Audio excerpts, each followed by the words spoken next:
Imagine a piece of video evidence so damning, so explosive that law enforcement agencies fought tooth and nail to keep it hidden from public view.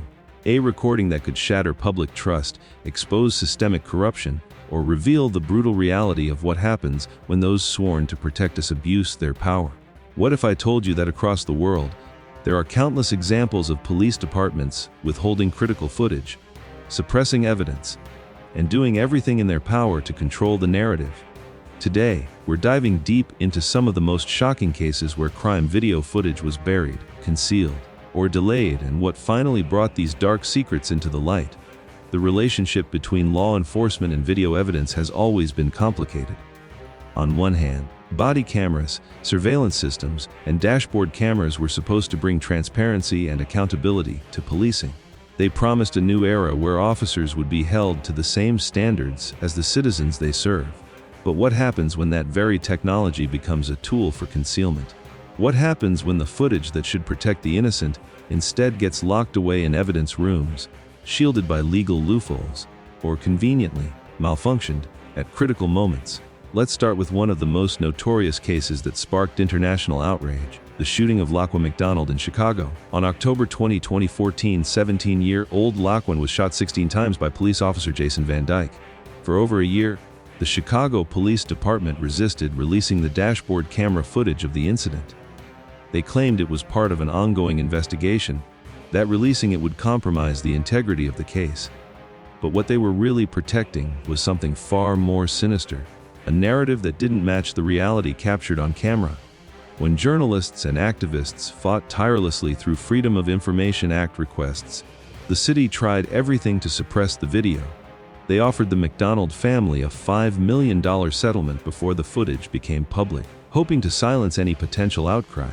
But in November 2015, a judge ordered the release of the video, and what the world saw was absolutely devastating.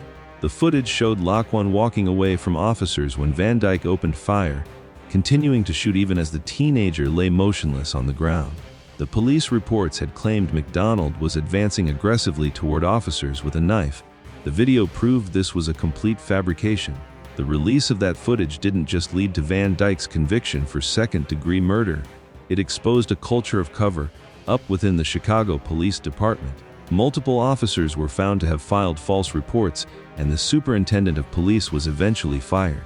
This case became a defining moment in the conversation about police accountability and transparency, proving that without public pressure and legal intervention, critical evidence would have remained hidden forever.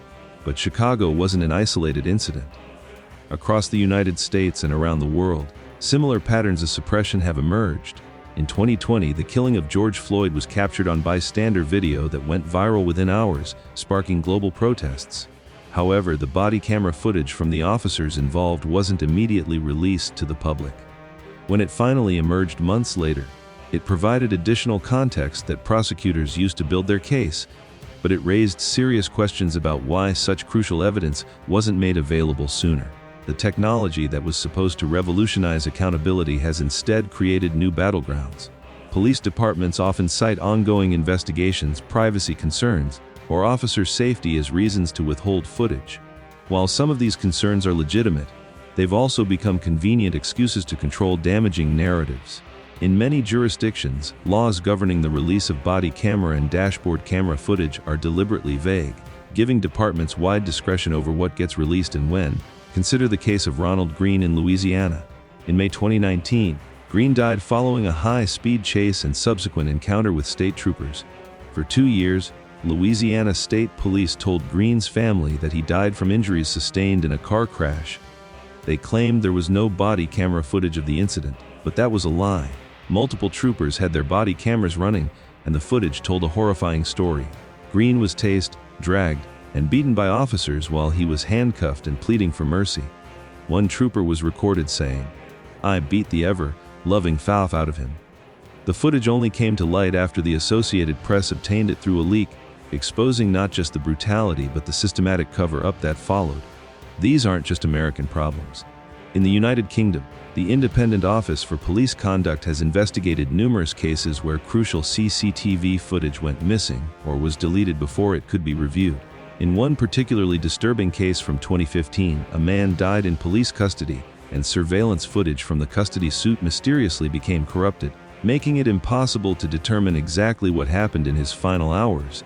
The pattern is disturbingly consistent across different countries and jurisdictions. Footage that exonerates officers or supports official narratives tends to be released quickly, while footage that raises difficult questions about police conduct gets tied up in legal red tape for months or years. This selective transparency undermines the entire purpose of having these recording systems in the first place. What makes these cases even more troubling is the technological aspect.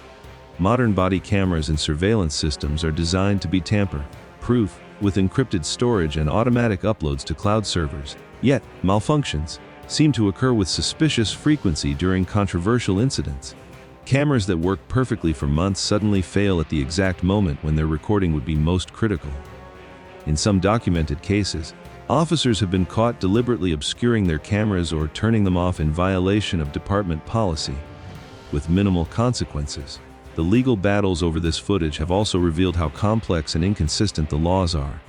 In some states, body camera footage is considered a public record that must be released upon request. In others, it's treated as evidence in a criminal investigation and can be withheld indefinitely. Some jurisdictions require redaction of faces and identifying information before release, a process that can take months and cost thousands of dollars, effectively making the footage inaccessible to the average citizen or journalist. But there's hope in this darkness. The persistence of journalists, activists, and family members has forced many of these videos into public view, leading to criminal charges, policy reforms, and a broader conversation about police accountability.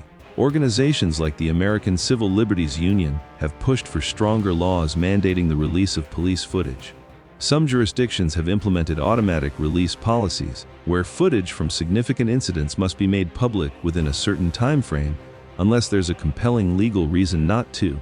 Technology itself, third-party companies are developing systems that automatically upload footage to independent servers, making it much harder for departments to suppress or alter evidence.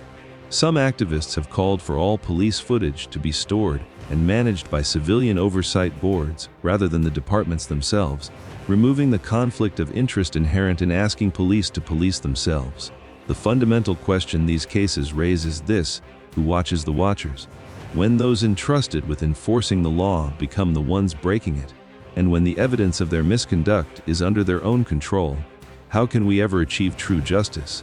The answer lies in transparency, in demanding that the technology meant to protect us all is used honestly and consistently, and in refusing to accept the erosion of accountability that comes with selective disclosure of evidence.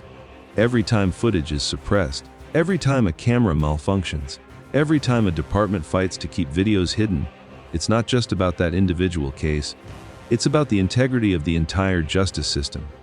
Because if we can't trust that the evidence will be honestly presented, if we can't rely on transparency from those who enforce our laws, then we're living in a system where power protects itself at the expense of truth. This is why your engagement matters so much. Videos like this one, conversations like the one we're having right now, they create pressure for change. They keep these issues in the public consciousness and make it harder for the next cover-up to succeed. So if you found this investigation valuable, if you believe in the importance of accountability and transparency, hit that subscribe button right now. Like this video to help push it to more people who need to see this information. And stay connected with this channel, because we're committed to bringing you more deep dives into the stories that powerful institutions don't want you to know. Together, we can demand the truth, even when those in power try to keep it hidden. Thanks for watching, and I'll see you in the next investigation.